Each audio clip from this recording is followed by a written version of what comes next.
ফরজের নামাজের মধ্যে সর্বপ্রথম হলো ফজর, নাকি গো? তো ফজরের নামাজ সর্বপ্রথম কে পড়েছিলেন?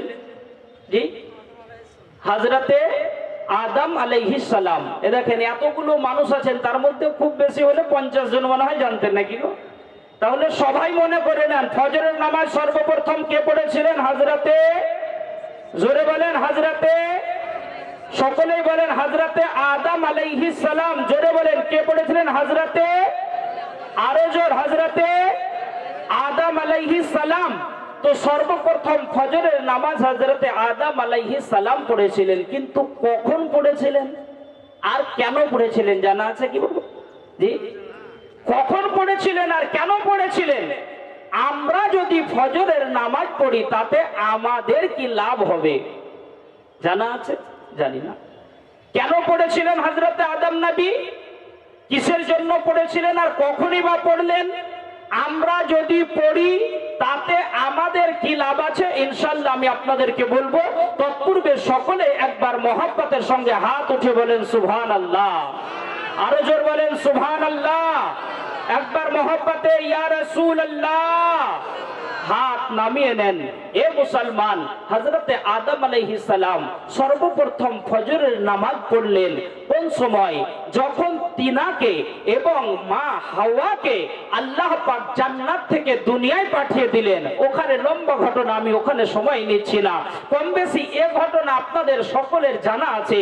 হযরতে আদম এবং হযরতে হাওয়াকে আল্লাহ যখন দুনিয়ায় পাঠিয়ে দিলেন, দুনিয়ায় যখন তিনারা চলে আসলেন, তো তিনাদের একে অপরকে খুঁজে পাচ্ছেন না এবং আল্লাহর দরবারে হযরতে আদম নবী অনেক দোয়া করছেন, তো তিনার দোয়া পর্যন্ত আল্লাহ পাকের দরবারে কবুল হচ্ছে না। এইভাবে কান্না করে করে তিনার আপনার 300 বছর অতিবাহিত হয়ে গেল। কত বছর বললাম? যেটা বলেন 300 বছর কান্না করে করে 300 বছর অতিবাহিত হয়ে গেছে, তবুও কান্না বন্ধ করেন না আর আল্লাহর উপরে ভরসাও ছাড়ছেন না, আল্লাহ পাকের কাছে দোয়া করতে আছেন।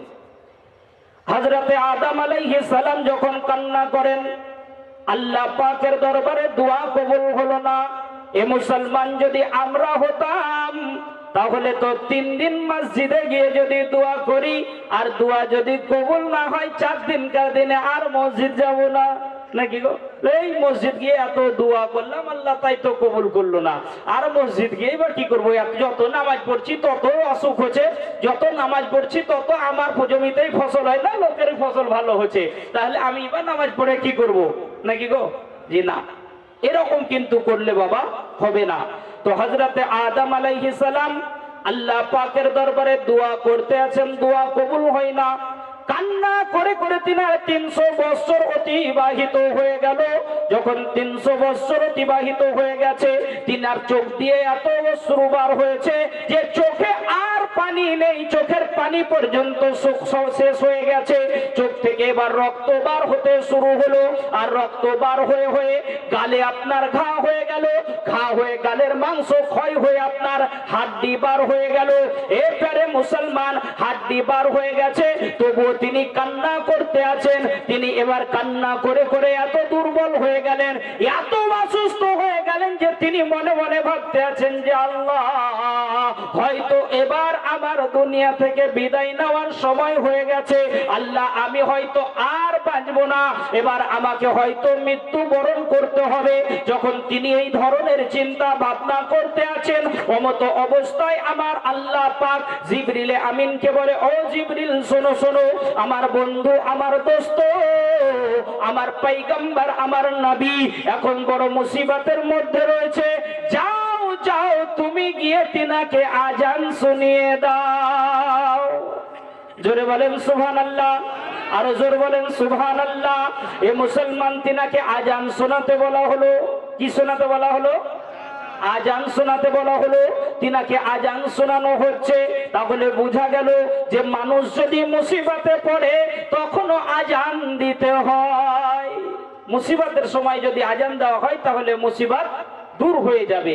কোন সময় মনে করেন যে একটা অচেনা জায়গায় যাচ্ছেন, রাস্তা ভুলে গেছেন, খুঁজে পাচ্ছেন না, কিংবা কাকে জিজ্ঞাসা করবেন তেমন লোকও পাচ্ছেন না, ওই সময় আপনি আজান দিবেন, আল্লাহ পাক গায়েব থেকে আপনাকে মাদদ করবে, রাস্তা আপনার বলে দেনেওয়ালা কেউ না কেউ হাজির হয়ে যাবে। তো হযরতে আদম নবী তখন বড় অসুস্থর মধ্যে রয়েছেন। জিবরিল আমিন এসে আজান দিলেন। আল্লাহর ফেরেশতা যখন আজান দিচ্ছেন, তো আপনার হযরতে আদম আলাইহিস সালাম আজানটা শোনার সময় আমার নবী পাকের নাম মুবারক শুনলেন। আজানের ভেতরে আমার রাসূল পাকের নাম আছে কিনা বাবা? জোরে বলেন আছে কিনা? আমার নবী পাকের নাম আছে। আজানের মধ্যে যখন আমার রাসূল পাকের ওর নাম মুবারক শুনলেন, জিবরিল আমিন আজানের মধ্যে যখন পড়তে আছে আশহাদু আন্না মুহাম্মাদুর রাসূলুল্লাহ সাল্লাল্লাহু তাআলা আলাইহি ওয়াসাল্লাম, যখন আমার প্যারা নবীর প্যারা নাম মুবারক জিবরিল আমিন উচ্চারণ করেছেন, আদম নবী তখন যেন একটা বড় নিঃশ্বাস নিলেন। ওই নিঃশ্বাসটা হলো বিশ্বাসের নিঃশ্বাস, ওটা হলো বিশ্বাস বা ভরসার নিঃশ্বাস, যে যাই হোক এ নামে মোহাম্মদ যখন পেয়েছি তো অবশ্যই আমার কাম হয়ে যাবে। নামে মোহাম্মদ পেয়ে গেছি মানে আমার কাম হয়ে যাবে। এরই জন্য তো কোনো ব্যক্তি বলতে আছে, ইয়া রাসূলুল্লাহ আপনার নাম আমি নিচ্ছি, আমার কাম হয়ে যাচ্ছে। আপনার নাম আমি নিচ্ছি, আমার কাম হয়ে যাচ্ছে। আপনার নাম নিতে নিতে সকলের কাম হয়ে যায়। আপনার নাম যে জন্যই তাহারি কাম হয়ে যায়। এ মুসলমান, যে আমার নবীর নাম নেবে ওর কাম হয়ে যাবে, ওর কাম কখনো বাধা বাঁধবে না, ওর কাম কখনো এটকে যাবে না। হযরতে আদম নবী যখন আমার নবী পাকের প্যারা নাম খানা শুনলেন, তিনি একটা বড় নিঃশ্বাস নিলেন। দেখবেন যে অনেক সময় কি হয়, আমরা মনে করেন যে কোনো একটা কাজ করছি, তো কাজটা বারবার আনসাকসেস হয়ে যাচ্ছে, ঠিক হচ্ছে না। যখন কাজটা হয়ে যায় তখন একটা বড় নিঃশ্বাস নেয় না, যে যাই হোক কাজটা হলো। বড় একটা নিঃশ্বাস নেয় যে যাই হোক কাজটা হয়ে গেল, মানে এটা বিপদ থেকে উদ্ধার হওয়ার নিঃশ্বাস, এটা হলো ভরসার নিঃশ্বাস। প্যারে মুসলমান, তো আদম নবী যখন আমার নবী পাকের নাম মুবারক খানা শুনলেন, তো একটা বড় নিঃশ্বাস নিলেন যে যাই হোক এবার আমার কাম হয়ে যাবে। তো হযরতে আদম আলাইহিস সালাম আল্লাহ পাকের দরবারে হাত উত্তোলন করে দোয়া করলেন। হাত উত্তোলন করে তিনি দোয়া করতে আছেন, তিনি বলতে আছেন, ইয়া রব্বি আসআলুকা বিহাক্কি মুহাম্মাদানিন নবীর রাহমা। আয় আল্লাহ পাক পরওয়ারদিগার আলম, তোমাকে মুহাম্মদ ইবনে আব্দুল্লাহর ওয়াস্তা দিয়ে বলি, আল্লাহ মুহাম্মদ ইবনে আব্দুল্লাহর ওয়াসিলা দিয়ে বলতে আছি, আল্লাহ তুমি আমার দোয়াকে কবুল করে নাও। হযরতে আদম আলাইহিস সালামের দোয়াকে আমার আল্লাহ পাক কবুল করে নিলেন, এবং আদম নবীকে দোয়া কবুল করার পর আমার আল্লাহ জিজ্ঞাসা করতে আছেন, ইয়া আদম কাইফা আরাফতা মুহাম্মদ। এ আদম বলো বলো এ নামে মোহাম্মদ তুমি কোথা থেকে পেলে? এ আদম বলো এ নামে মোহাম্মদ জি তুমি কোথা থেকে পেলে? হযরতে আদম আলাইহিস সালাম বলতে আছেন, ইয়া রব্বি আন্নী আসকানিল জান্নাতা ফালাম আরদি জান্নতি ইল্লা ইসমা মুহাম্মাদান মাকতুবান আলা মাহওয়ারিল হুরিল আইনি ওয়ালা ওয়ারকি কাসাবি আজামিল জান্নতি ওয়ালা ওয়ারকি শাজারি তওবা ওয়া আলা বাইনা আয়ুনিল মালাইকা। হযরতে আদম নবী বলতে আছেন, এই আল্লাহ পাক পরওয়ারদিগার আলম, যেদিন তুমি আমাকে ওই জান্নাতের মধ্যে রেখেছিলে, আমি জান্নাতের গাছে দেখলাম লেখা আছে লা ইলাহা ইল্লাল্লাহ, পাশে লেখা আছে মুহাম্মাদুর রাসূলুল্লাহ। জান্নাতের জানালায় লেখা আছে লা ইলাহা ইল্লাল্লাহ, পাশে লেখা আছে মুহাম্মাদুর রাসূলুল্লাহ। জান্নাতের দরজায় লেখা আছে লা ইলাহা ইল্লাল্লাহ, পাশে লেখা আছে মুহাম্মাদুর রাসূলুল্লাহ। আমি হুরেদের সিনাই দেখলাম লেখা আছে লা ইলাহা ইল্লাল্লাহ, পাশে লেখা আছে মুহাম্মাদুর রাসূলুল্লাহ। আই পরওয়ারদিগারে আলম, আমি জান্নাতের সমস্ত ফেরেশতাদের দেখলাম, তাদের এক চোখে লেখা আছে লা ইলাহা ইল্লাল্লাহ, আর অপর চোখে লেখা আছে মুহাম্মাদুর রাসূলুল্লাহ। আমি ওখান থেকেই অনুভব করে নিলাম, ওখান থেকেই বুঝতে পারলাম, ওখান থেকে আমার অনুশোচনা হয়ে গেল যে আল্লাহ, তুমি যদি কাউকে সবচাইতে বেশি মহব্বত করো, তুমি যদি কাউকে সবচাইতে বেশি ভালোবাসো, তাহলে উনি হলেন মুহাম্মদ ইবনে আব্দুল্লাহ। জোরে বলেন সুবহানাল্লাহ, আর জোর বলেন সুবহানাল্লাহ। একবার হাত উঠিয়ে বলুন না ইয়া রাসূলুল্লাহ। এ প্যারে মুসলমান, হাত নামিয়ে নিন, তাহলে বোঝা গেল যে হযরতে আদম আলাইহিস সালাম বলতে আছেন যে আল্লাহ, আমি জান্নাতের প্রত্যেকটা জায়গায় জায়গায় দেখলাম লেখা আছে তোমার নবীর নাম। আমি ওই নাম মুবারক খানা দেখার পরে ওখান থেকে আমি অনুভব করে নিলাম, ওখান থেকে আমার অনুশোচনা হয়ে গেল যে আল্লাহ, তুমি যদি কাউকে সব চাইতে বেশি মহব্বত করো, তুমি যদি কাউকে সব চাইতে বেশি ভালোবাসো, তাহলে উনি হলেন মুহাম্মদ ইবনে আব্দুল্লাহ। তুমি মুহাম্মাদুর রাসূলুল্লাহ সাল্লাল্লাহু তাআলা আলাইহি ওয়াসাল্লাম কে বেশি ভালোবাসো। আমার আল্লাহ পাক বলতে আছেন সাদ্দাকতা ইয়া আদম লাউলা মুহাম্মাদিন মা খালাকতুকা ইয়া আদম। এ আদম, সত্য বলেছো, সত্য বলেছো। আমি যে মুহাম্মদ সাল্লাল্লাহু তাআলা আলাইহি ওয়াসাল্লামকে এতটাই ভালোবাসি, যদি আমি ওনাকে তৈরি না করতাম, তবে আমি তোমাকেও তৈরি করতাম না। জি, আমার আল্লাহ পাক বলতে আছেন যে এ আদম শোনো, আমি আমার নবীকে এত মহব্বত করি, এত ভালোবাসি যে আমার নবীকে যদি না তৈরি করতাম, তবে আমি তোমাকেও তৈরি করতাম না। আমার আল্লাহ পাক আরো বলেন লাউলা মুহাম্মাদিন লা আযহারতুর রুবুবিয়্যাহ। এ আদম শোনো শোনো, আমি যদি নবী মুহাম্মদুর রাসূলুল্লাহ সাল্লাল্লাহু তাআলা আলাইহি ওয়াসাল্লামকে তৈরি না করতাম, তবে আমি যে আল্লাহ, এ কথাটা সারা বিশ্বের মানুষ কেউ জানতো না। আমি যে রহমান, এ কথাটি কেউ জানতো না। আমি যে রহিম, এ কথাটি কেউ জানতো না। আমি যে খালিক, এ কথাটি কেউ জানতো না। আমি যে মালিক, এ কথা কেউ জানতো না। সারা দুনিয়া যদি আমাকে জেনেছে, সারা দুনিয়া যদি আমাকে চিনেছে, তো শুধুমাত্র নবী মুহাম্মদুর রাসূলুল্লাহ সাল্লাল্লাহু তাআলা আলাইহি ওয়াসাল্লামের জন্যই জেনেছে। আবার নবী পাক যখন মেরাজে গেলেন, ওই মেরাজের রাত্রিতে আল্লাহ পাক আমার নবীকে আমাদের জন্য উপহার দিয়েছিলেন। কি বাবা উপহারটা? জোরে বলেন তো। নামাজ আমাদের জন্য উপহার দিয়েছিলেন নবীকে। ওই উপহারটা হলো নামাজ। তো আমার নবীকে আমার আল্লাহ পাক বলতে আছেন যে ইয়া রাসূলুল্লাহ, ইয়া হাবিবাল্লাহ, আমার নবী হযরতে আদম আলাইহিস সালাম তিনি ফজরের সময় 2 রাকাত নফল নামাজ পড়েছিলেন। কি পড়েছিলেন তিনি? হযরতে আদম নবী কি পড়েছিলেন বললাম? নফল। তিনি 2 রাকাত নফল নামাজ পড়েছিলেন। তো ওই নফল 2 রাকাত আমি আল্লাহকে এত ভালো লেগেছে, এত পছন্দ হয়েছে, ইয়া রাসূলুল্লাহ, আমি আপনার উম্মতির উপরে ওই 2 রাকাত নামাজকে ফরজ করে দিলাম। নবী গো, তারা যদি ওই ভোরের বেলায় আরামের বিছানাটা ছেড়ে দিয়ে তারা যদি উযু বানিয়ে ওই ফজরের সময় 2 রাকাত ফরজ নামাজ আদায় করে নেয়, ইয়া রাসূলুল্লাহ, ইয়া হাবিবাল্লাহ,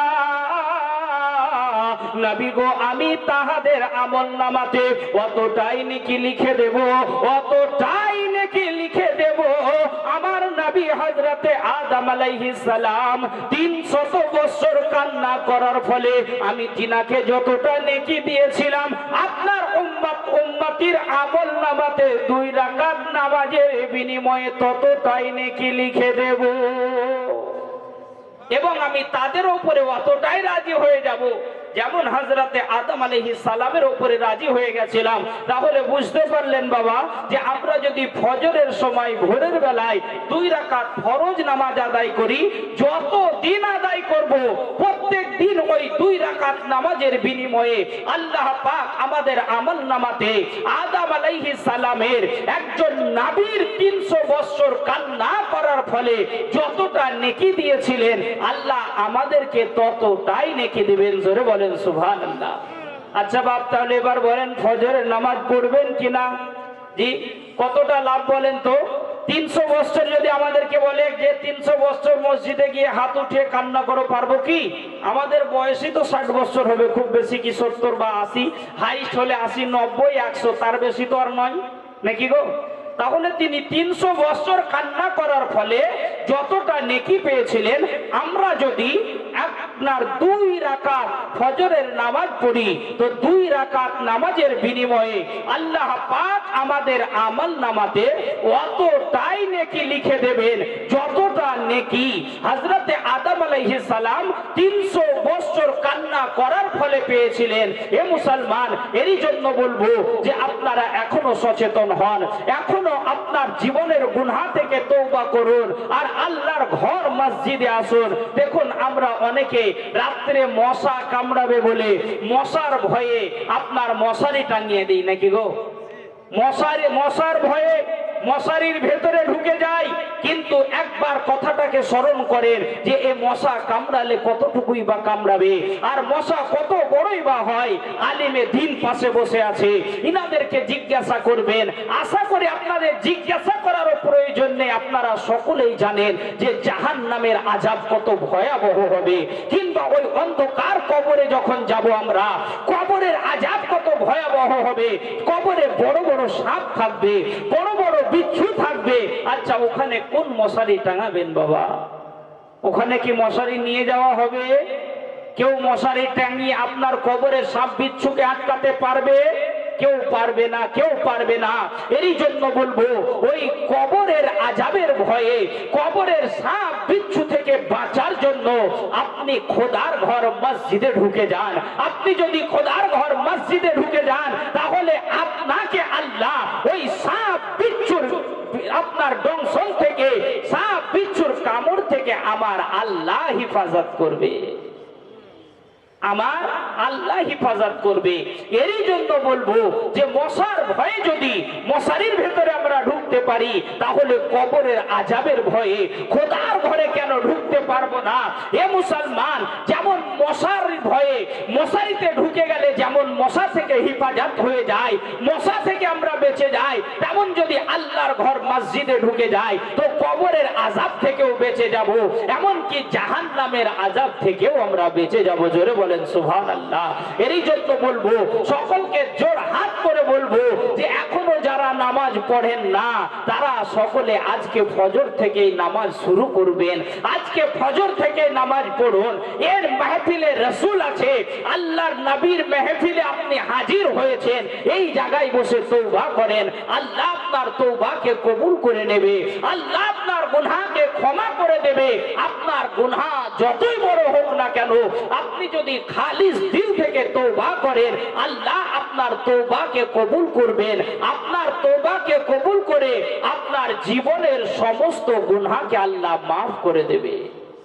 আর যদি মাফ করে দেয়, আপনার তওবা যদি আল্লাহর দরবারে কবুল হয়ে যায় তাহলে আপনার অবস্থাটা কেমন হবে? আমার রাসূলে পাক বলতে আছেন, আত-তাইবু মিনাল্লাহি যামবি কামা যামবানিল্লাহ। গুনাহ থেকে তওবাকারী আল্লাহর কাছে এমনই পছন্দনীয় বান্দা যেন সে ইতিপূর্বে কখনো গুনাহই করেনি। যে ব্যক্তি গুনাহ থেকে তওবা করে নিল, আল্লাহ ওকে এত পছন্দ করেন যে সে যেন পূর্বে কোনোদিন গুনাহ করেইনি, এতটা আল্লাহর কাছে পছন্দনীয় হয়ে যায়। এরই জন্য বলবো আমরা অনেকে নফসের খোয়াহিশাতে বা শয়তানি ওয়াসওয়াসায় পড়ে অনেক রকমের পাপ কাজ করে ফেলেছি, অনেক গুনাহের সঙ্গে জড়িত হয়ে গেছি। কেউ আপনার মদের সঙ্গে জড়িত, তো কেউ জেনার সঙ্গে জড়িত, তো কেউ সুদের সঙ্গে জড়িত। আমরা যে যে পাপের সঙ্গে জড়িত থাকি না কেন, সকলে নিজ নিজ পাপকে স্মরণ করে নিজ নিজ পাপ থেকে তওবা করেন। আজকেই তওবা করে নেন। হতে পারে যে আজকে আপনাকে তওবা করার জন্য আল্লাহ সুযোগ দিয়েছে, আপনি তওবা করছেন না। কালকে হয়তো আপনি নাও থাকতে পারেন, কাল আপনার মওতও হয়ে যেতে পারে, নাকি গো? জি, এর কি কেউ গ্যারান্টি দিতে পারবে বাবা যে কার কতক্ষণ হায়াত আছে? কে কতদিন বাঁচবো এ দুনিয়ায় আমরা কেউ বলতে পারবো না। ফলে সকলে নিজ নিজ গুনাহ থেকে তওবা করুন। আজ আমরা অনেক দুনিয়ার বন্ধু বান্ধবের কথা শুনে তাদের কাছে আসি, অনেক বন্ধু বান্ধবের কথা শুনে তাদেরকে মহব্বত করি, তাদের কথাগুলো, যাদেরকে আমরা মহব্বত করি তাদের কথাগুলো আমরা শুনি, তাদের কথাগুলো আমরা মানি। কিন্তু আপনাদেরকে আমি বলবো যে আমার নবী আমাদেরকে যতটা মহব্বত করেছেন, দুনিয়াতে আর কেউ এমন হতে পারে না যে আপনাকে আমাকে এতটা মহব্বত করবে। আমার নবী যত আমাদেরকে ভালোবেসেছেন, নবী পাকের মতো আমাদেরকে এতটা মহব্বত আর কেউ দুনিয়াতে করবে না। এ মুসলমান, সব চাইতে যদি আমাদেরকে কেউ ভালোবেসেছেন তো উনি হলেন আমার দয়ার নবী। জোরে বলেন সুবহানাল্লাহ। বলবেন আচ্ছা আমার নবী আমাদেরকে কতটা ভালোবেসেছেন বলবো আপনাদেরকে? জি, শুনতে রাজি আছেন? আচ্ছা একবার হাত উঠান তো দেখি বাপ, কে কে রাজি আছেন? আপনারা মনে হচ্ছেন সকলে ক্লান্ত হয়ে গেলেন যে। জি, আমার নবী আমাদেরকে কতটা ভালোবাসে দেখুন। আমাদের বাপ মা কবে থেকে ভালোবাসে? যবে থেকে আমরা মায়ের গর্ভে এসেছি তবে থেকে নাকি গো মা ভালোবাসে। আর যখন দুনিয়াতে আসি, দুনিয়াতে আসার পরে ভাই বোনরা ভালোবাসে, নানা নানি দাদা দাদি এরা দুনিয়াতে আসার পরে ভালোবাসে। আমাদের স্ত্রী কখন ভালোবাসে? যখন আমরা বিবাহের বন্ধনে আবদ্ধ হই তখন থেকে আমার স্ত্রী ভালোবাসে। কিন্তু একটা কথা আপনি জেনে রাখুন যে আমার দয়ার নবী আমাদেরকে কবে থেকে ভালোবাসেন। এ মুসলমান, যেদিনকে আপনার জন্ম হয়নি, যেদিনকে আমার জন্ম হয়নি, যেদিনকে আপনার আমার আব্বা মায়ের জন্ম হয়নি, তারও পূর্বের থেকে, যেদিনকে আপনার আমার দাদা দাদির জন্ম হয়নি, তারও পূর্বের থেকে আমার দয়ার নবী আমাদেরকে মহব্বত করেন। একবার উচ্চ আওয়াজে জোরে বলেন না সুবহানাল্লাহ। আরো জোরে বলেন সুবহানাল্লাহ। একবার মহব্বতে হাত উঠে বলুন ইয়া রাসূলুল্লাহ। এ প্যারে মুসলমান হাত নামিয়ে নেবেন। আমার নবী পাক কতটা মহব্বত করে দেখুন। সুবহানাল্লাহি ওয়া বিহামদিহি। আমাদের দুনিয়ার যে কোনো ব্যক্তি যখন দুনিয়া সম্পর্কে আবদ্ধ হয় তখন সেই ব্যক্তি ভালোবাসে। কিন্তু যখন আমার নবী পাক 1400 বছর পূর্বে দুনিয়ার বুকে যখন তাশরীফ আনলেন, আমার নবী যেদিন জন্মগ্রহণ করছেন, নবী জন্মের পূর্বে থেকে আমাদেরকে মহব্বত করেন। যার কারণে আমার দয়ার নবী দুনিয়াতে এসেই যখন জন্মগ্রহণ যখন আমার নবী করছেন, দুনিয়াতে আসার সাথ সাথ সাজদায় মাথা রেখে দিয়ে আমার নবী পাক বলতে আছেন ইয়া রব্বি হাবলি উম্মতি। জি, আমার নবী কত ভালোবাসেন আমাদেরকে যে দুনিয়াতে এসেই আমাদের জন্য কান্না শুরু করেছেন। আমাদের মহব্বতে আমার রাসূলে পাক কান্না করতে আছেন। হে মুসলমান, তাহলে বোঝা গেল যে আমার নবী পাক আমাদেরকে কত পূর্বের থেকেই ভালোবাসেন। কিন্তু ওই নবীকে আমরা ভালোবাসতে শিখলাম না, আমরা ওই নবী পাকের কথা শুনলাম না। হে মুসলমান, আমাদেরকে নবী পাকের কথা অনুযায়ী চলতে হবে আর আমাদেরকে সকলকে গুনাহের পথ থেকে দূরে থাকতে হবে।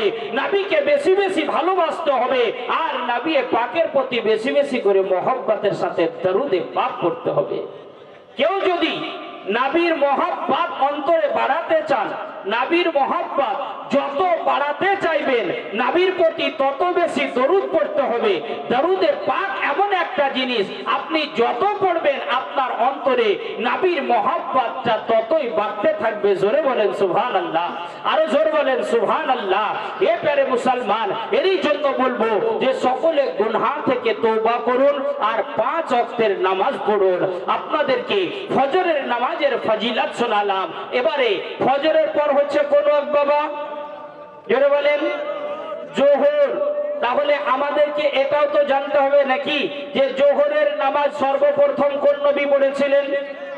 জি, জোহরের নামাজ সর্বপ্রথম কোন নবী পড়েছিলেন বাবা? যে নবী পড়েছিলেন, কোন নবী পড়েছিলেন, কেন পড়েছিলেন, কোন সময় পড়েছিলেন, আর আমরা যদি পড়ি এতে আমাদের কি লাভ হবে? ইনশাআল্লাহ আপনাদেরকে আমি এই কথাটাও শোনাবো।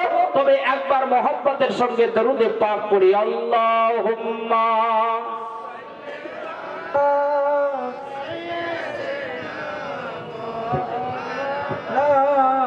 মুহাম্মাদ ওয়া আলা আলি সাইয়্যিদিনা মাওলানা মুহাম্মাদ সাল্লাল্লাহু আলা মুহাম্মাদিন সাল্লাল্লাহু আলা মুহাম্মাদ हरदम ज़बान से निकालो पाक नामे मुहम्मद सल्लल्लाहु ताला अलैहि वसल्लम। ये मुसलमान आज बड़ আফসোসের বিষয় যে আমরা রাসূলের প্রতি দরুদে পাক পড়তেও বড় গাফলত। দরুদে পাকের কতটা ফজিলত আপনাকে একবার আমি শোনাই, নচেত দরুদে পাক পড়তে আপনার মন লাগবে না। যদি একবার দরুদে পাক উচ্চ আওয়াজে পড়ার ফজিলত শোনেন, সুবহানাল্লাহ ওয়া বিহামদিহি।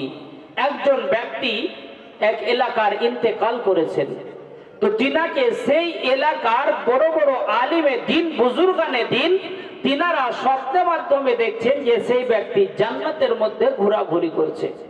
তো ওনাকে জিজ্ঞাসা করছে, যারে তুই জান্নাতে কিভাবে আসলি? তুই তো দুনিয়াতে এমন পরহেজগার ছিলি না, তুই তো দুনিয়াতে ভ্যান চালিয়ে ট্রলি চালিয়ে খেতিস, তুই খুব একটা যে নেকির কাজ করেছিস তাও তো করিসনি, কিন্তু তুই জান্নাতে কিভাবে ঘোরাঘুরি করছিস? তো ওই ব্যক্তি বলতে আছে যে শোনো, আমার একটা আদত ছিল যে যে জায়গাতে কোনো মেহফিল হতো, কোনো মিলাদ বা জালসা হতো, আমি শুনলে মিলাদ বা জালসার কথা শুনলে আমি আগে সেই জায়গায় যেতাম।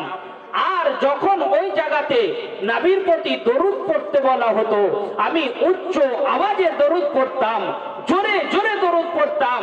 তাতে অনেক মানুষ আমার এত জোর দরুদ পড়ার শোনার জন্য মানুষ হাসতো, আমাকেই ফলো করতো। দেখবেন অনেক আমাদের ব্যক্তি আছে যে মসজিদে হয়তো কেউ জোরে দরুদ পড়লো, কিংবা কেউ জোরে দোয়া করার সময় আল্লাহুম্মা আমিন কেউ যদি জোরে বলে, আরো 10 জন ঘুরে তাকিয়ে দেখে না বাবা, দেখে কিনা গো? এইভাবে ঠিক তিনার দিকে দেখতে আছে আর হাসতে আছে। তো বলতে আছে মানুষ আমার দিকে তাকিয়ে তাকিয়ে হাসতো, আমি যখন জোরে জোরে দরুদ পড়তাম, আমি যে মেহফিলে থাকতাম আমার চাইতে উচ্চ আওয়াজে আর কেউ দরুদ পড়তো না। আমার মহান আল্লাহকে আমার এই কাজটা বড় পছন্দ হয়ে গেছিল যে আমি নবীর প্রতি দরুদ ভক্তি ভরে পড়তাম, উচ্চ আওয়াজে পড়তাম। এরই জন্য আমার আল্লাহ পাক আমার জীবনের সমস্ত গুনাহকে মাফ করে দিয়েছেন আর আমাকে জান্নাত দিয়ে দিয়েছেন। জোরে বলেন সুবহানাল্লাহ। তো মনে একবার এই মহব্বত রেখে আরেকটি বার আমি আপনাদেরকে দেখতে চাই উচ্চ আওয়াজে দরুদ পড়েন। আপনাদেরকে দেখতে চাই যে কতটা উচ্চ আওয়াজে নবীর মহব্বত নিয়ে আপনারা দরুদ পড়ছেন। আরেকবার জোরে জোরে পড়ুন, আল্লাহুম্মা সাইয়্যিদিনা মাওলানা মুহাম্মাদ ওয়া আলা আলি সাইয়্যিদিনা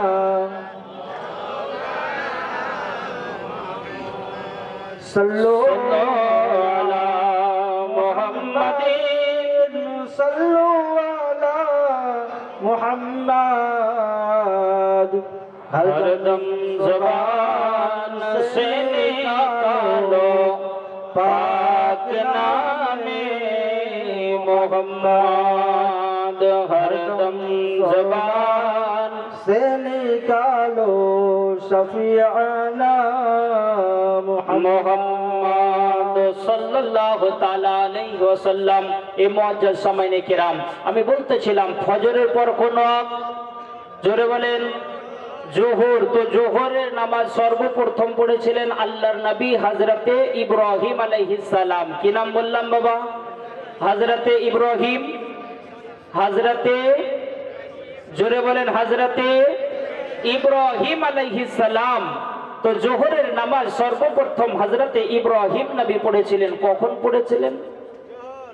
হযরতে ইব্রাহিম আলাইহিস সালাম কোন সময় পড়লেন জোহরের নামাজটা? দেখুন, আল্লাহ পাক আমাদের উপরে, সকলের উপরে তিনার ইবাদত বান্দেগি ফরজ করেছেন নাকি গো? আমি আগেই বলেছি, আল্লাহ পাকের কোরআন বলতে আছেন, ওমা খলাকতুল জিন্না ওয়াল ইনসা ইল্লা লিয়াবুদুন। আল্লাহ পাক জিন এবং ইনসানকে তিনার ইবাদত করার জন্য, ইবাদত বান্দেগির জন্যই তৈরি করেছেন। তো হযরতে ইব্রাহিম আলাইহিস সালাম তিনার সময়তে তিনি হচ্ছেন মুসলিম জগতের, মুসলিম উম্মার লিডার, মুসলিম জগতের সরদার। তো যখন তিনি হযরতে ইব্রাহিম নবীর কিন্তু কোনো সন্তান ছিল না, আল্লাহ পাকের কাছে বহু আবেদন করে, আল্লাহ পাকের কাছে বহু দোয়া করে, মান্নত করার পর তিনার একটা সন্তান হয়েছিল। জোরে বলেন সুবহানাল্লাহ। তিনি মান্নত করেছিলেন। অনেক ব্যক্তি বলে যে মান্নত করা যাবে না, তাহলে বুঝতে পারা গেল যে হযরতে ইব্রাহিম নবী মান্নত করেছিলেন। হ্যাঁ, কিন্তু মান্নত করার নিয়মটা আমাদেরকে বুঝতে হবে, যে মান্নত কোথায় করা যায় আর কোথায় করা যায় না, এটাও জানতে হবে। হ্যাঁ, জাতা মাতা মান্নত করে নিলেও হবে না।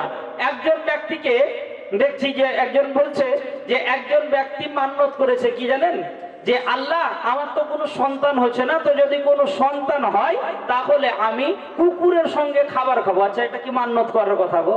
জি, মানুষ হয়ে এই কুকুরের সঙ্গে খাবার খাবে? তো একজন এবার সন্তান হয়েছে, কিন্তু সন্তান বড় অসুস্থ, সুস্থই হয় না, সুস্থই হচ্ছে না। কি করবে কি করবে, সব জায়গায় ডাক্তার কবিরাজ করে বেড়াচ্ছে। ডাক্তারের কাছে ভালো না কবিরাজের কাছে ভালো?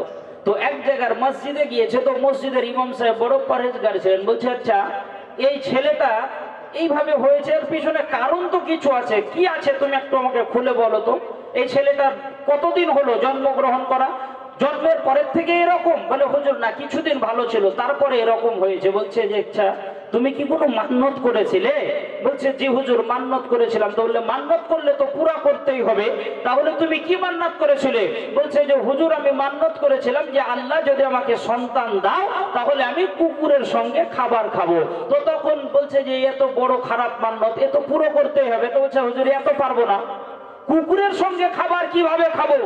তখন ওই ব্যক্তি বলতে আছে, আলিমে দিন তাকে বলতে আছে যে, শোনো, কুকুরের সঙ্গে যদি খাবার খাওয়া না পারো তুমি, তাহলে এক কাজ করো, 4-5 জন বেনামাজিকে দাওয়াত দিয়ে দাও, যে তাদের সঙ্গে এক থালায় বসে খেয়ে নেবে। বলে, হুজুর কারণ?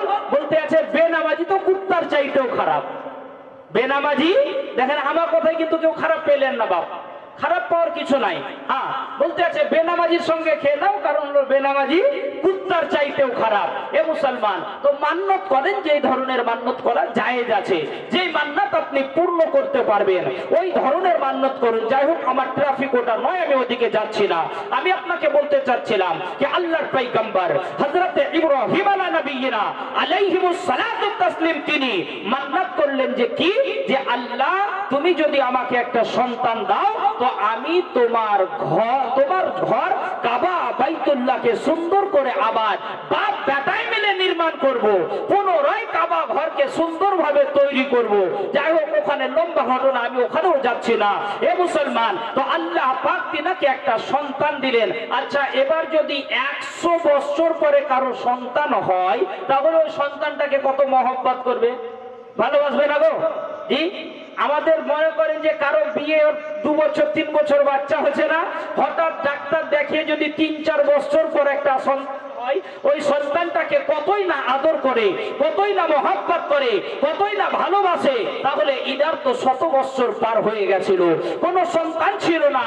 এ ইব্রাহিম নবীর সন্তান হযরতে ইসমাঈল আলাইহিস সালাম, আল্লাহ পাক ইব্রাহিম নবীকে যদি সন্তান দিলেন, তো সন্তান দিলেন তো দিলেন, বড় নেক সন্তান দিলেন, নবুয়ত দান করলেন তিনার সন্তানকেও নবী বানিয়ে দিলেন। হযরতে ইসমাঈল আলাইহিস সালামকে তিনি বড় মহব্বত করতেন, বড় আদর করতেন। তো একদিন ইব্রাহিম নবী তিনার সন্তান হযরতে ইসমাঈল আলাইহিস সালামকে আদর করছেন, কোলে তুলে নিয়ে কখনো গালে চুমা খাচ্ছেন, তো কখনো কপালে চুমা খাচ্ছেন, কখনো ঠোঁটে চুমা খাচ্ছেন, তো কখনো গলায় চুমা খাচ্ছেন। এইভাবে আদর করতে আছেন। আর আল্লাহর ফারিস্তারা দেখার পরে বলতে আছে, এরপর পরওয়ারদিগারে আলাম আল্লাহ, তুমি না ইব্রাহিম নবীকে নবুয়ত আতা করেছো এবং বর্তমান সময় মানব জগতের লিডার বানিয়েছো, মুসলমান জগতের প্রেসিডেন্ট বানিয়েছো, মুসলমান জগতের লিডার বানিয়েছো। আল্লাহ তোমার নবী দেখো তোমার চাইতে তার সন্তানকে বেশি মহব্বত করে, আল্লাহ তোমার চাইতে তার সন্তানকে বেশি ভালোবাসে। আমার আল্লাহ পাক বলতে আছেন যে না না, আমার পয়গম্বর আমাকেই বেশি ভালোবাসে। আল্লাহর ফেরেশতারা বলতে আছে আল্লাহ যদি তোমাকে ভালোবাসতো তাহলে তো তোমার ইবাদত বান্দেগি করতো, এখন হয় মসজিদে বসে কোরআন তেলাওয়াত করতো, বা হাতে তাসবিহ নিয়ে তোমার তাসবিহ পড়তো, বা নাফিল নামাজের মধ্যে দাঁড়িয়ে থাকতো। কিন্তু আল্লাহ দেখো তোমার চাইতে তার সন্তানকেই বেশি ভালোবাসে, যার কারণে তার সন্তানকে নিয়ে কত আদর করতে আছে, তিনার সন্তানকে নিয়ে কত লালন পালন করতে আছে, কত মোহাব্বত করতে আছে। আমার আল্লাহ পাক বলতে আছেন এ আমার ফেরেশতারা না না, আমার নবী আমার পয়গম্বর সবচাইতে আমাকেই বেশি ভালোবাসে। এ মুসলমান, আল্লাহর যত পয়গম্বর এসেছেন, যত নবী এসেছেন, তিনাদেরকে বড় বড় পরীক্ষা দিতে হয়েছে। আজ তো আমরা মুখে আপনার বলে দিচ্ছি আরামের সঙ্গে যে আমরা মুসলমান, আমাদের ধর্ম হলো ইসলাম, কিন্তু নবীগণকে বড় বড় আউলিয়াদেরকে আল্লাহ কাছে বড় বড় পরীক্ষার সম্মুখীন হতে হয়েছে। ইতিপূর্বে হযরতে ইব্রাহিম আলাইহিস সালামকে আরো একবার পরীক্ষা দিতে হয়েছিল। তিনি আপনার আল্লাহ পাক তিনাকে অনেক ধন সম্পত্তি দিয়েছিলেন, তিনি অনেক ধনবান ছিলেন। তো একদিন তিনার উট এবং মেষগুলোকে নিয়ে মাঠের মধ্যে নিয়ে গেছেন ঘাস খাওয়ানোর জন্য। যখন মাঠের মধ্যে ঘাস খাওয়ানোর জন্য নিয়ে গেছেন, তো ওই সময় আল্লাহর ফেরেশতারা বলতে আছে আল্লাহ তোমার চাইতে তোমার নবী তো তার সম্পত্তিকে বেশি মহব্বত করে, তার সম্পত্তিকে বেশি ভালোবাসে। তখন আপনার আল্লাহ পাক বলছেন এ আমার ফেরেশতা না না, আমার নবী আমাকেই বেশি ভালোবাসে, তার সম্পত্তিকে বেশি মহব্বত করে না। বলে আল্লাহ যদি তোমাকেই ভালোবাসতো তাহলে সে তো তোমার ইবাদতেই মগ্ন থাকতো। কিন্তু দেখো তার উটগুলোকে কত মহব্বত করে, যে উটগুলো জমিনের ঘাস খাচ্ছে না বলে গাছের পাতা পেড়ে পেড়ে খাওয়াচ্ছে।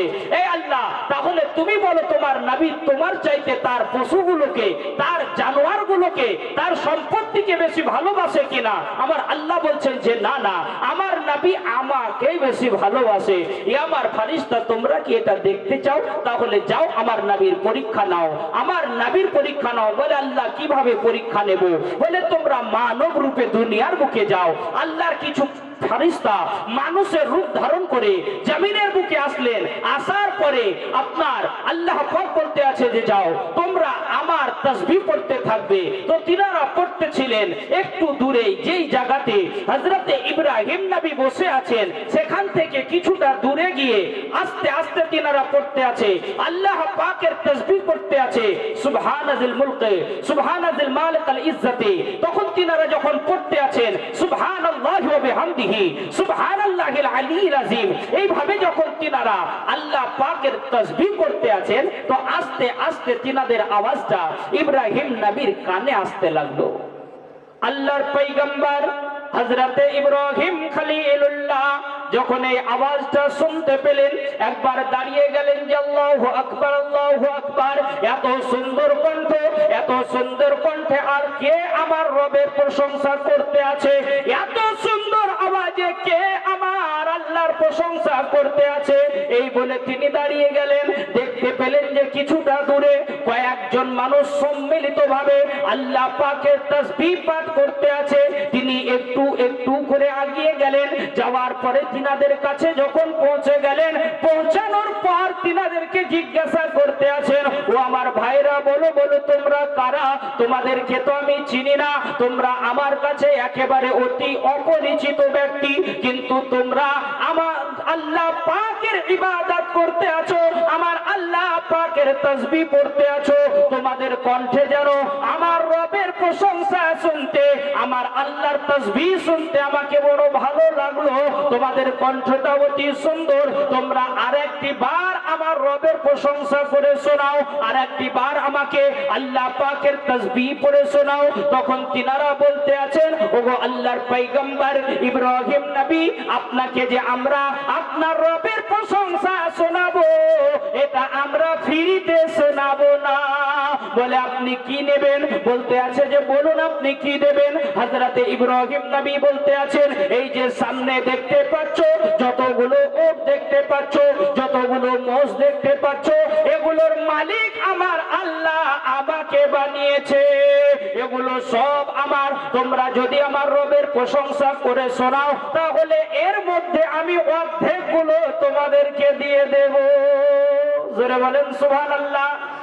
একবার যদি আল্লাহর প্রশংসা করে শোনাও, যতগুলো উট আছে উটের অর্ধেক দিব, যতগুলো মেষ আছে মেষের অর্ধেক দিয়ে দেব, যতগুলো দুম্বা দেখতে পাচ্ছ এই দুম্বারও অর্ধেকগুলো তোমাদেরকেই দিয়ে দেব।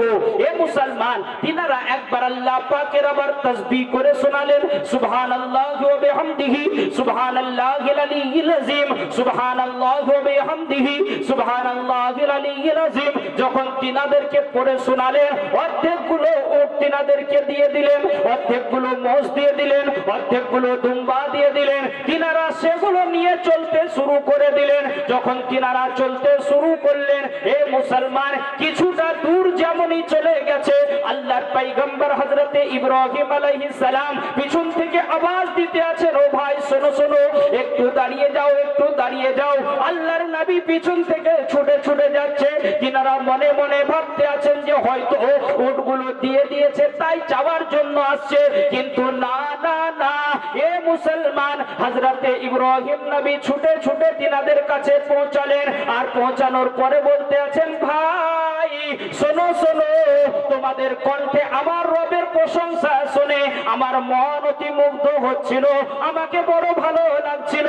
তোমরা আরেকটি বার আমার রবের প্রশংসা করে শোনাও। বলে আল্লাহর পয়গম্বর ইব্রাহিম খলিলুল্লাহ, আপনাকে যদি আল্লাহর প্রশংসা করে শোনাই এর বিনিময়ে আপনি কি দেবেন? বলতে আছেন যে অর্ধেকগুলো সম্পত্তি দিয়ে দিয়েছি, অর্ধেকগুলো জানোয়ার দিয়ে দিয়েছি, এখনো বাকি অর্ধেকগুলো আছে। আরেকটি বার যদি আমার রবের প্রশংসা করে শোনাও তাহলে বাকিগুলো তোমাদেরকে দিয়ে দেব। জোরে বলেন সুবহানাল্লাহ, আর জোর বলেন সুবহানাল্লাহ। একবার হাত উঠিয়ে বলুন না ইয়া রাসূলুল্লাহ, আর জোর বলেন ইয়া রাসূলুল্লাহ। এ মুসলমান, হাত নামিয়ে নেন। বাকি সম্পত্তিগুলো আবার তিনারা একবার আল্লাহ পাকের প্রশংসা করে শুনিয়ে দিলেন, আর একবার তাসবিহ পাঠ করে শুনিয়ে দিলেন। তিনাদেরকে বাকি জানোয়ারগুলো দিয়ে দেওয়া হলো, বাকি জানোয়ারগুলো দিয়ে দিলেন। যখন নিয়ে কিছুটা দূর চলে গেছেন আবার তিনি পিছন পিছন ছুটতে শুরু করলেন।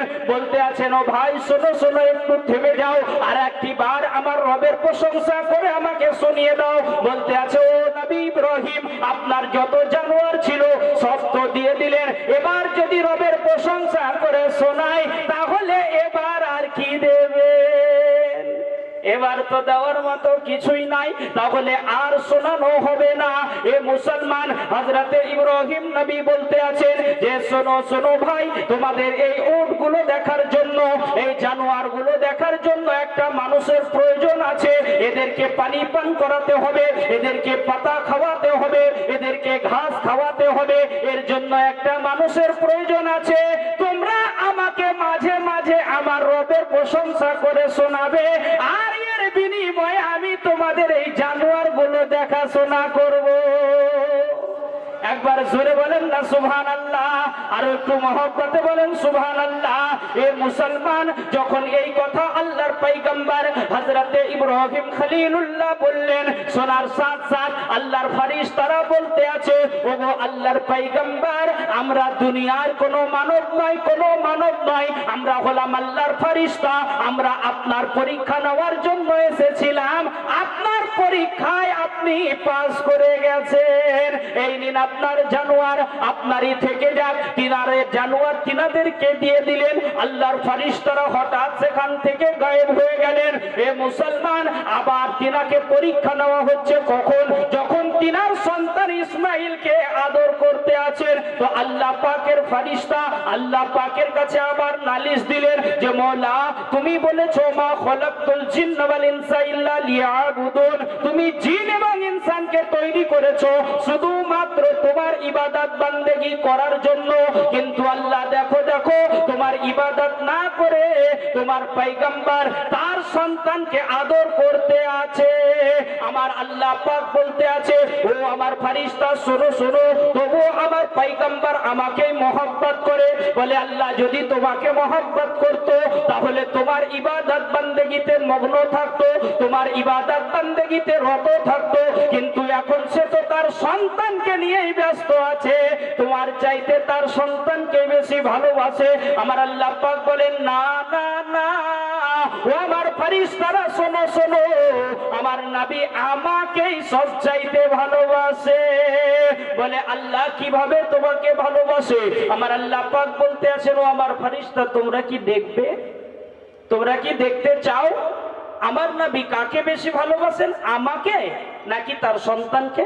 আল্লাহর ফেরেশতারা বলতে আছেন আল্লাহ যদি তুমি দেখাও তো বড় মেহেরবানি হবে, আল্লাহ যদি তুমি দেখাও বড় ভালো হবে।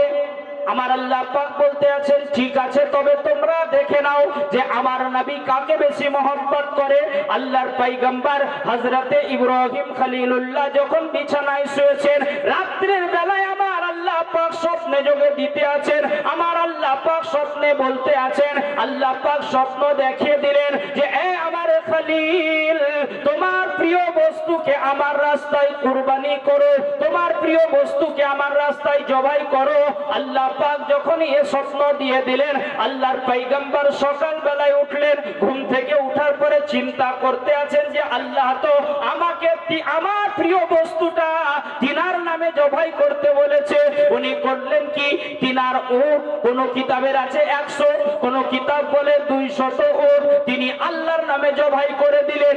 এ মুসলমান আবার রাত্রে ঘুমিয়েছেন, আবার একই রকম স্বপ্ন দেখছেন, আবার পরের দিনে 200 উট কুরবানি করলেন, আবার রাত্রে ঘুমিয়েছেন, আবার একই রকম স্বপ্ন দেখলেন, পরের দিনে আরো 200 উট কুরবানি করে দিলেন, পর পর 3 দিনে 300 উট, আবার কোন কিতাব বলতে আছে 600 উট তিনি কুরবানি করলেন। কুরবানি করার পরে রাত্রেও আবার স্বপ্ন দেখেন এ আমার পয়গম্বর আপনার প্রিয় জিনিসটাকে আপনি আমার রাস্তায় জবাই করুন। তখন তিনি করলেন কি আপনার সকাল বেলায় উঠে চিন্তা করতে লাগলেন যে আল্লাহ আমার প্রিয় বলতে গেলে কি, আমি তো আমার সম্পত্তি উটগুলোকে তোমার রাস্তায় জবাই করলাম। আবার তিনার মন বলতে আছে আমার কাছে তো উটের চাইতে আমার দুম্বাগুলো বেশি প্রিয়। আবার তিনার দুম্বা থেকে তিনার জেহান চলে গেল তিনার স্ত্রীর দিকে যে আল্লাহ আমি উট দুম্বার চাইতেও আমার স্ত্রীকে বেশি ভালোবাসি। আবার তিনার স্ত্রীর থেকে তিনার জেহান চলে গেল তিনার ছেলের কাছে যে আল্লাহ আমার স্ত্রীর চাইতেও তো আমি আমার সন্তান ইসমাইলকে বেশি ভালোবাসি। আল্লাহ তবে কি তুমি আমার সন্তান ইসমাইলকে তোমার রাস্তায় কুরবানি করার জন্য বলতে আছো?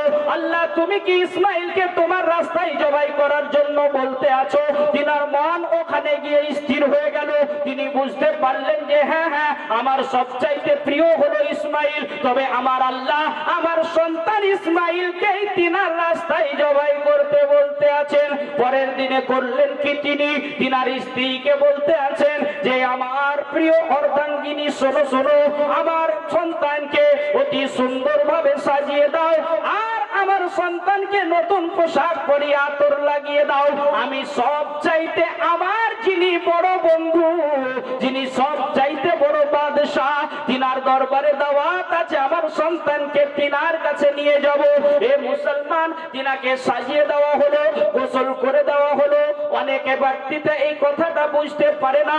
এ মুসলমান অনেক ব্যক্তি বলে থাকে যে আল্লাহর নবী ইব্রাহিম আলাইহিস সালাম তিনার স্ত্রীকে মিথ্যা করে বললেন যে আমি আমার বন্ধুর দরবারে নিয়ে যাব, বাদশার দরবারে দাওয়াত খেতে নিয়ে যাব, বাদশার দরবারে দাওয়াতে নিয়ে যাব।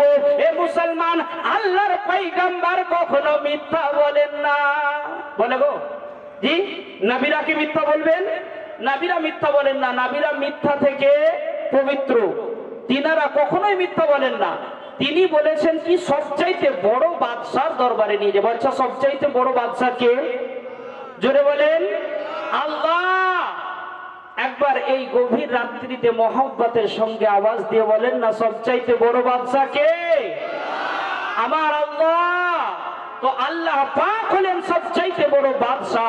তো আল্লাহর নবী ইব্রাহিম আলাইহিস সালাম বলেছিলেন যে সবচাইতে বড় বাদশার দরবারে দাওয়াত আছে, তিনার কাছে আমার সন্তানকে নিয়ে যাব। যখন ইব্রাহিম নবী তিনার সন্তান ইসমাইলকে নিয়ে যাচ্ছেন, এখানেও লম্বা ঘটনা আপনাদেরও কম বেশি সকলের জানা আছে। অলরেডি আমার সময় শেষ হয়ে গেছে, আমি জাস্ট আর কয়েকটা মিনিট বলবো ইনশাআল্লাহ। আমার টাইম ছিল 10টা 20, কিন্তু হ্যাঁ 1 মিনিট আছে, আর 10টা 19 হয়ে গেছে, আর 1 মিনিট সময় আছে। কিন্তু বিরক্ত হবেন না আপনারা, আর তার মধ্যে যদি কিছু বেশি সময় লাগে, আমার প্রিয় ভাইজান মাওলানা আমিনউদ্দিন সাহেব নকশবন্দি তিনি আসছেন ইনশাআল্লাহ। তিনার আসা পর্যন্ত আমি আপনাদেরকে কিছু কথা শোনাবো। একবার জোরে বলেন সুবহানাল্লাহ, আরো জোরে বলেন সুবহানাল্লাহ। এ মুসলমান, হযরতে ইব্রাহিম নবী তিনার সন্তানকে নিয়ে চলে যাচ্ছেন কোথায়? ওই মিনা পর্বতের দিকে। মিডিলে হলো কি, শয়তান এসে আপনার বোঝাতে বলতে শুরু করলো, এ ইসমাইল তোমাকে নিয়ে যাচ্ছে ওই পাহাড়ের উপরে, তোমাকে নিয়ে গিয়ে জবাই করবে। হযরতে ইব্রাহিম নবী ও ইসমাইল নবী যখন কথাটা শুনলেন, ইব্রাহিম আলাইহিস সালাম তখন শয়তানকে পাথর মেরে তাড়িয়েছিলেন নাকি গো? পাথর মেরেছিলেন। এই প্রথা, এই ব্যবহারটা আল্লাহ পাকের কাছে পাথর মারাটা এত পছন্দ হয়ে গেল যে এখনো পর্যন্ত যে হাজী সাহেবরা হজ করতে যায়, তিনারা গিয়ে সেখানে পাথর মারে না? আপনাদের এলাকায় কেউ হাজী সাহেব আছে নাকি? জি আছে, অবশ্যই কেউ আছেন। তো হাজী সাহেবকে জিজ্ঞাসা করবেন, সেখানে এখনো গিয়ে পাথর মারা হয়। এ মুসলমান, তাহলে যখন তিনাকে সেখান থেকে নিয়ে যাওয়া হলো, আরো আগে নিয়ে চলে গেলেন মিনা পর্বতে। যখন নিয়ে যাচ্ছে, যাওয়ার সময়তে ইব্রাহিম আলাইহিস সালাম কিন্তু তিনার সন্তানকে বলতে আছেন যে বেটা ইসমাইল, আমার আল্লাহ আদেশ দিয়েছেন তোমাকে তিনার নামে জবাই করার জন্য। বেটা তোমার মতামত কি? হযরতে ইব্রাহিম আলাইহিস সালাম বলতে আছেন যে এ বেটা বলো, তোমাকে আমি আল্লাহর নামে জবাই করতে চাই। তো ইব্রাহিম নবীর কথাতে তিনার সন্তান বলতে আছে যে আমার আব্বা জান, আপনি ওটাই করুন, আপনি ওটাই করুন যেটা আপনার রবের হুকুম আছে। ইনশাআল্লাহ আপনি আমাকে সবুর ইখতিয়ারীদের মধ্যেই পাবেন। এ আমার আব্বা জান, আপনার রব আপনাকে যেটা আদেশ দিয়েছে আপনি ওটাই করুন, আপনি ইনশাআল্লাহ আমাকে সবুর ইখতিয়ারীদের মধ্যেই পাবেন। এবার পিতা পুত্রের কথা হচ্ছে, পিতাকে পুত্র বলতে আছে হযরতে ইসমাইল নবী, তিনার আব্বা হযরতে ইব্রাহিম নবীকে বলতে আছেন যে আব্বা জান, আপনি তো আমাকে বড় মহব্বত করেন, বড় ভালোবাসেন, তো আপনি যখন আমাকে জবাই করবেন তো আপনার চোখটা বেঁধে নেবেন এবং আমার হাত পা গুলো বেঁধে দেবেন। কারণ আমি যদি ছটফট করি দেখে আপনার মনে আমার মহব্বত দেখে আপনার মনে কষ্ট হবে। আব্বা, যদি আপনার মনে কষ্ট হয় তো আপনার ইবাদতে কমি চলে আসবে, আল্লাহর মহব্বতের কমি জাহির হবে। আব্বা জান, আপনি এরই জন্য আমার হাত পাটাকেও বেঁধে দেবেন এবং আমাকে জমিনে চিৎ করে ঘুমিয়ে দেবেন। আমাকে মুখের ভারে ঘুমাবেন যেন আপনি আমার মুখটা না দেখতে পান, তাহলে মায়াটা কম লাগবে। হযরতে ইব্রাহিম নবীকে এইভাবে সন্তান বলতে আছে সুবহানাল্লাহি ওয়া বিহামদিহি। ঠিক ওভাবে তিনার হাত পাকে বাঁধা হলো, বাঁধার পরে মুখের জমিনে ঘুমিয়ে দেওয়া হলো। যখন জবাই করতে যাবে তো ওই সময় হযরতে ইসমাইল নবী বলতে আছেন আব্বা একবার থামেন, আব্বা জান একবার থামুন, আমার হাত পাটা খুলে দিন, আমার বাঁধনটা খুলে দিন। আল্লাহর পয়গম্বর হযরতে ইব্রাহিম আলাইহিস সালাম জিজ্ঞাসা করতে আছেন বেটা ইসমাইল, কি ব্যাপার, তোমার কি নিয়াত পরিবর্তন হয়ে গেল, তোমার কি নিয়াতের রদ্দ বদল হয়ে গেল? বলতে আছে আব্বা জান না না, আমার নিয়াত পরিবর্তন হয়নি। আব্বা আপনি আমার হাত পা খুলুন, কারণ হলো এটাই যে আপনার মতো এত আদর্শবান পিতা আর কারো হবে না। কিন্তু আব্বা, আল্লাহ পাকের এমন বান্দা দুনিয়ার বুকে আসবে যারা আপনার নামে বদনাম ছড়াবে, যারা আপনার নামের উপরে আঙ্গুল তুলবে, আপনাকে বদনাম করতে চাইবে, বলবে যে ইব্রাহিম নবী এত কঠোর ছিল, এত নিষ্ঠুর ছিল যে আল্লাহর হুকুমে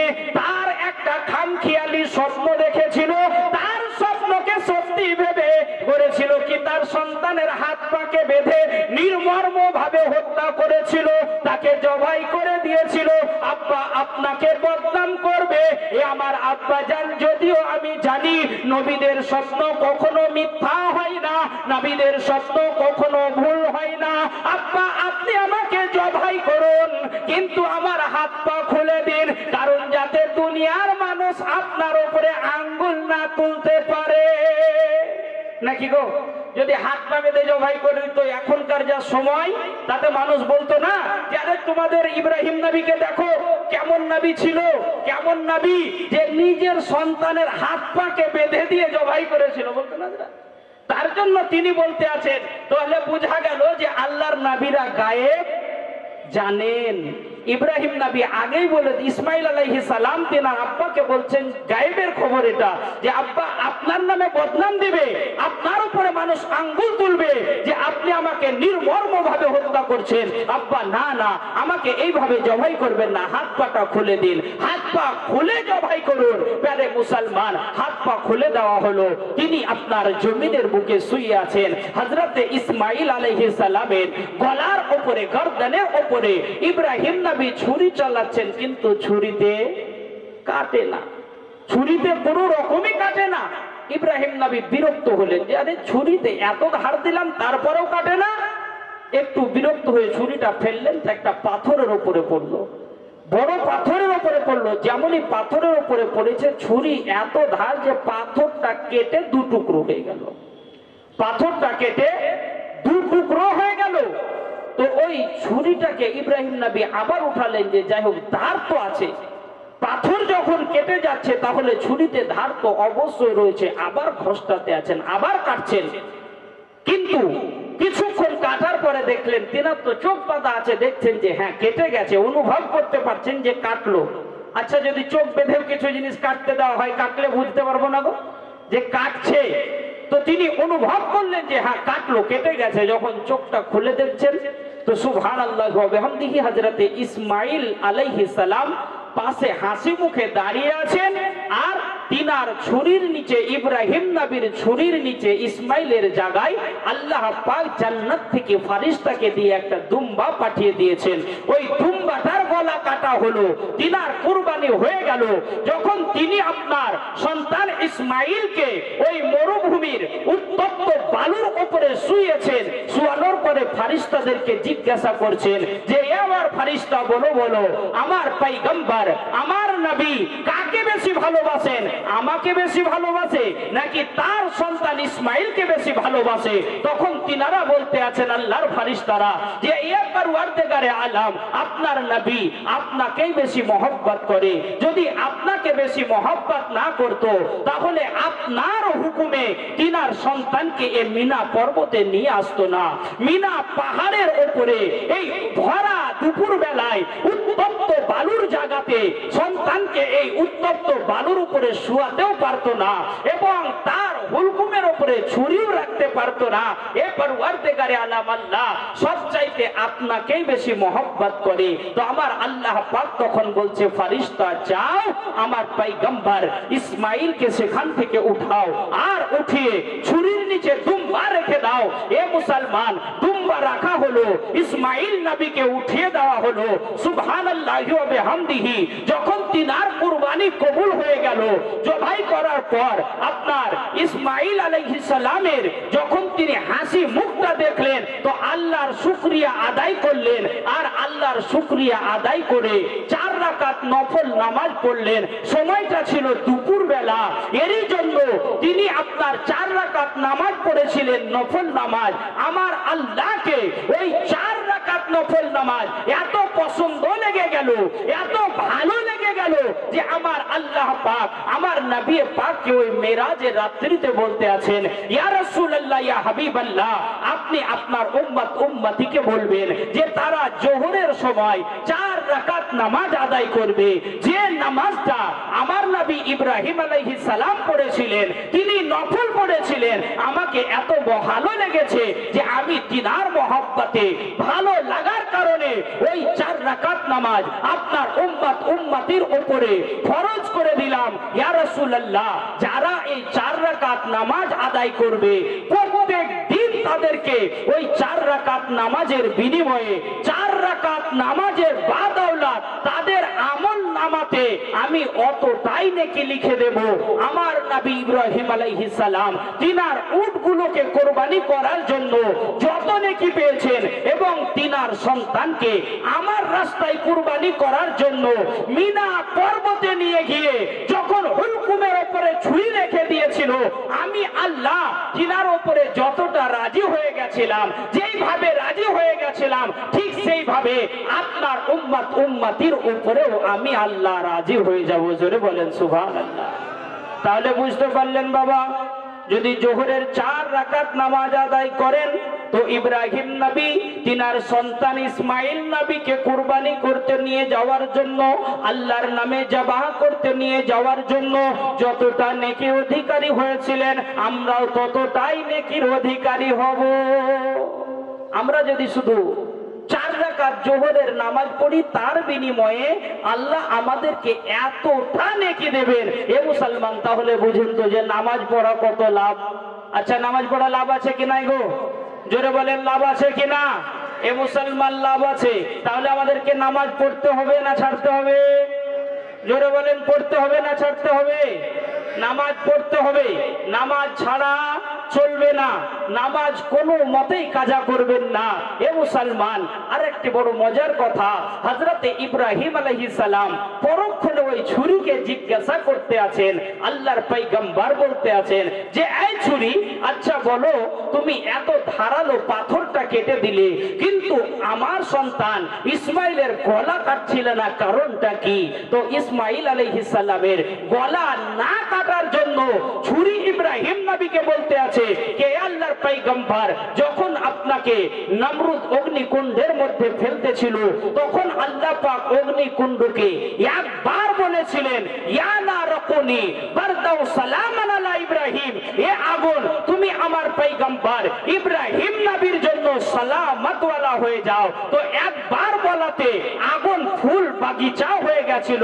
এ আল্লাহর নবী, সেই দিন তো আল্লাহ পাক অগ্নিকুণ্ডকে একবার হুকুম দিয়েছিলেন, কিন্তু আজ আমাকে আল্লাহ পাক শতবার বলেছেন যে এই ছুরি সাবধান হয়ে যাও। আমার নবী ইসমাইলের গলা কাটা তো বড় কথা, ইসমাইল নবীর গলার উপরে যে পাতলা পাতলা চুল আছে, পাতলা পাতলা যে পশমগুলো আছে, একটা পশম পর্যন্ত যেন না কাটে। আল্লাহর পয়গম্বর, আমি আল্লাহর হুকুমেই থেমেছিলাম, আল্লাহর হুকুমে আমি আপনার সন্তানের গলা কাটতে পারছিলাম না। তো বুঝতে পারলেন মুসলমান যে আল্লাহ পাক পরীক্ষা নেবেন, কিন্তু পরীক্ষা থেকে তরাবেন কে?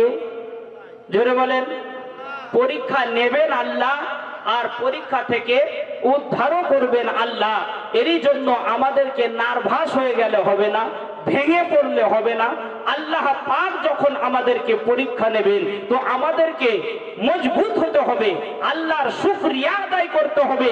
এ মুসলমান, তবেই আমরা কামিয়াবি অর্জন করব। আর যদি আমরা নার্ভাস হয়ে যাই, আমরা যদি ভেঙে পড়ি, তাহলে কিন্তু আমরা কামিয়াবি অর্জন করতে পারবো না। এরই জন্য আপনাদেরকে সকলকে বলবো, সকলে সব সময় 5 ওয়াক্তের নামাজের পাবন্দি করবেন, সদা সর্বদা শরিয়তের পাবন্দি করে চলবেন। আল্লাহু আকবার, নারে তাকবীর, আল্লাহু আকবার, নারে রিসালাত, ইয়া রাসূলুল্লাহ, প্রধান বক্তার আগমন, নারে তাকবীর, আল্লাহু আকবার, নারে রিসালাত, ইয়া রাসূলুল্লাহ। মাওলানা মুহাম্মদের নামাজ সর্বপ্রথম কোন নবী পড়েছিলেন জানা আছে? জি বলবো। আসরের নামাজ সর্বপ্রথম কোন নবী পড়েছিলেন, কেন পড়েছিলেন? আমরা যদি পড়ি তাহলে এতে লাভ কি আছে? আমরা যদি পড়ি তাহলে এতে লাভ কি আছে? তো যাই হোক, মাগরিবের নামাজ সর্বপ্রথম কোন নবী পড়েছিলেন, কখন পড়েছিলেন? আমরা যদি পড়ি এতে আমাদের লাভ কি আছে? বা এশা আবার যদি কখনো আসা হয়, সেদিনকে আপনাদেরকে সুন্দর ক্লিয়ার ভাবে আপনাদেরকে আবার ইনশাআল্লাহ বলবো।